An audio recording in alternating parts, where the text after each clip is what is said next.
జగిత్యాల జిల్లా మాల్వల మండలంలోని ముత్యంపేట గ్రామంలో డాక్టర్ మర్రి మహేష్ రెడ్డి ఆధ్వర్యంలో ఏర్పాటు చేసిన పారాక్విట్ గడ్డి మందుపై అవగాహన సదస్సు కార్యక్రమం నిర్వహించారు. ముఖ్య అతిథులుగా Jagtial DSP Raghuchander, DAO Bhaskar, Shyamprasad, sarpanch Adireddy, Battini Srinivas Goud, CI నీలం రవి, ఎస్ఐ నరేష్ కుమార్, బద్దం తిరుపతి రెడ్డి, మేక లక్ష్మణ్, ఉప సర్పంచ్ ముత్యం రెడ్డి పాల్గొన్నారు.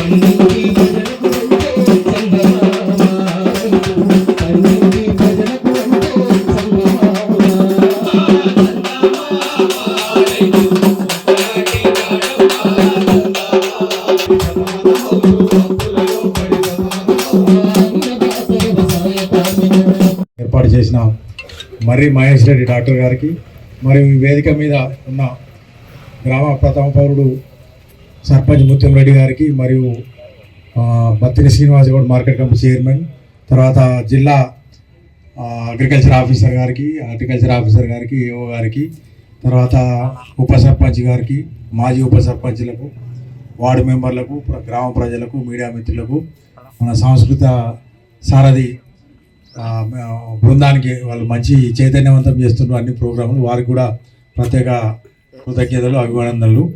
ముఖ్యంగా ఇక్కడ ఇంత పెద్ద గ్రామ పంచాయతీ, ఇప్పుడు మొన్న ఎలక్షన్లో చూసినాము, మన జగిత్యాల జిల్లాలోనే ఇది పెద్ద గ్రామ పంచాయతీ, అత్యధిక ఓటర్లు ఉన్న గ్రామ పంచాయతీ, మంచి పీస్ఫుల్ విలేజ్, చాలామంది రైతులు ఉన్నారు.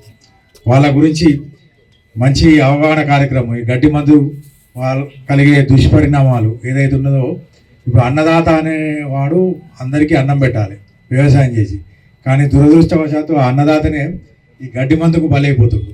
కాబట్టి దాన్ని నివారించడానికి మీరందరూ కూడా ఈ గడ్డి మందును వాడకం తక్కువ చేసుకోవాలి. దీని గురించి సైంటిఫిక్గా ఇంకా మన జిల్లా ఆఫీసర్ గారు ఇంకా ఎక్కువ మాట్లాడతారు. ముఖ్యంగా మా పోలీస్ తరఫున ఏంటంటే చాలా మటుకు ఈ గడ్డి మందు తాగిన కేసులు మాకే వస్తాయి. ఫస్ట్ రాగానే 100 డైల్ కాలు సార్ పలాని ఊళ్ళో గడ్డి మందు తాగిన సార్ హాస్పిటల్ అడ్మిట్ అయ్యారు అనగానే ఫస్ట్ మా ఎస్ఐఓ, సిఐఓ, రోడ్ కానిస్టేబుల్ వెళ్తారు. దాదాపు గడ్డి మందు తాగిన సందర్భాల్లో బతికిన కేసులు చాలా అరుదు, 1, 2. అవి కూడా ఏంటంటే మళ్ళీ తర్వాత కాంప్లికేషన్స్ ఉంటూనే ఉంటాయి. కాబట్టి అది చాలా ప్రమాదం. అంటే మీరు ఇక్కడ వినడం కాదు, దీని గురించి మీరు చర్చించి మన కుటుంబాలు కావచ్చు, మన వాడలు కావచ్చు చర్చించుకొని ఏంటంటే ఒకవేళ ఇంట్లో ఉన్నా, అది ఉన్నా, ఎక్కడైనా ఉన్నా కూడా దాన్ని జాగ్రత్త చేసుకోవాలి. దాన్ని ఎట్లా డిస్ట్రాయ్ చేయాలి, విధ్వంసం చేయాలనేది కూడా మీరు నేర్చుకోవాల్సి ఉంటుంది. తర్వాత ఇప్పుడు ఈ వైద్య శిబిరం ఏర్పాటు చేయడం కూడా ఏంటంటే ఇది సీజన్గా వైద్య శిబిరాన్ని కూడా మీరు అందరూ ఉపయోగించుకోవాలి. తర్వాత నేను మా పోలీస్ శాఖ తరఫున చెప్పేది ఏంటంటే ఈ మధ్యలో మన అన్ని గ్రామాలలో ఏంటంటే ఈ గాంజా మహమ్మారి అనేది ఎక్కువ అవుతుంది. ఇప్పుడు మీకు కొత్తగా ఏర్పడిన పాలక వర్గానికి, సర్పంచ్లకు, వార్డు మెంబర్లకు, ఉప సర్పంచ్ కూడా ఏంటంటే మా శాఖ తరఫున విజ్ఞప్తి ఏంటంటే మేము గ్రామస్తులు అందరం కలిపి ఏంటంటే మన గ్రామంలో ఏంటంటే గాంజాయి అనేది వాసన కూడా రావద్దు, అసలు గాంజా కాదు. కాబట్టి మీరు మా పోలీస్ శాఖకు సహకరించాలి. ఎందుకంటే ఈ గడ్డి మందు ఓకే, దీనికంటే ప్రమాదకరమైనది ఏంటంటే గాంజా. ఈ యువత అనేది ఎక్కువ దీన్ని గాంజా బారిన పడతా ఉన్నారు. ఒకసారి 2-3 సార్లు ఈ వ్యసనం అలవాటు అయితే ఏంటంటే మనిషి వాడు చెదలు పట్టిన లెక్కనే అయిపోతాడు. మంచి అంటే గ్రామానికి కానీ దేశానికి కానీ యువతనే పెద్ద సంపద. అట్లాంటి యువతరం ఏంటంటే ఈ గాంజాయి అలవాటును పడి వాళ్ళ విలువైన జీవితాలు కోల్పోతుండ్రు. కాబట్టి ఏంటంటే మీ తల్లిదండ్రులు కావచ్చు, మీ గ్రామ ప్రజలు కావచ్చు, ఏంటంటే ఎవరైతే మన గ్రామంలో గాంజా సేవిస్తున్నా, గాంజా అమ్ముతున్నా, గాంజా అంటే రవాణా చేస్తున్నా, ఇదంతా చాలా పెద్ద శిక్షలు ఉంటాయి. కాబట్టి దీన్ని దృష్టి తిరిగి మీరందరూ మన ప్రథమ బాధ్యత ఏంటంటే మన గ్రామాల నుంచి ఫస్ట్ గాంజాను తరిమి కొట్టాలి. ఇది మన రాష్ట్ర ప్రభుత్వం యొక్క కూడా ప్రతలు అందరూ ప్రజాప్రతినిధులు, లీడర్లు కూడా అందరూ ఏకమై ఒక ఉద్యమ స్ఫూర్తితో చేస్తే తప్ప ఇది మన ఊళ్ళ నుంచి వెళ్ళది, కొత్తగా ఎవరు రావద్దు. కాబట్టి ఏంటంటే మాకు సహకరించాలని కోరుకుంటూ నాకు ఈ అవకాశం ఇచ్చినందుకు ప్రత్యేక ధన్యవాదాలు తెలుపుకుంటూ డాక్టర్ మహేష్ రెడ్డి గారికి ప్రత్యేక ధన్యవాదాలు. మరియు గ్రామస్తులందరికీ అడ్వాన్స్ సంక్రాంతి శుభాకాంక్షలు. Thank you.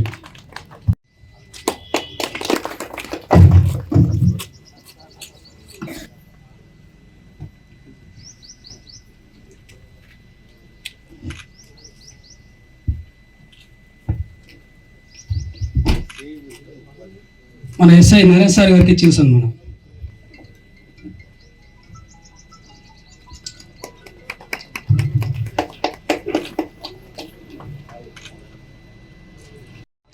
వేదికను అలంకరించిన మన డిస్టిక్ ఆఫీసర్లు, ప్రజాప్రతినిధులు, కొత్తగా ఎన్నికైన పాలకవర్గం, ఉప సర్పంచ్లు, సర్పంచ్లు, వార్డ్ మెంబర్లు, మన మార్కెట్ కమిటీ చైర్మన్ గారు, వీడీసీ చైర్మన్ గారు, మన డిస్టిక్ ఆఫీసర్స్ అందరికీ చాలా థ్యాంక్ యూ.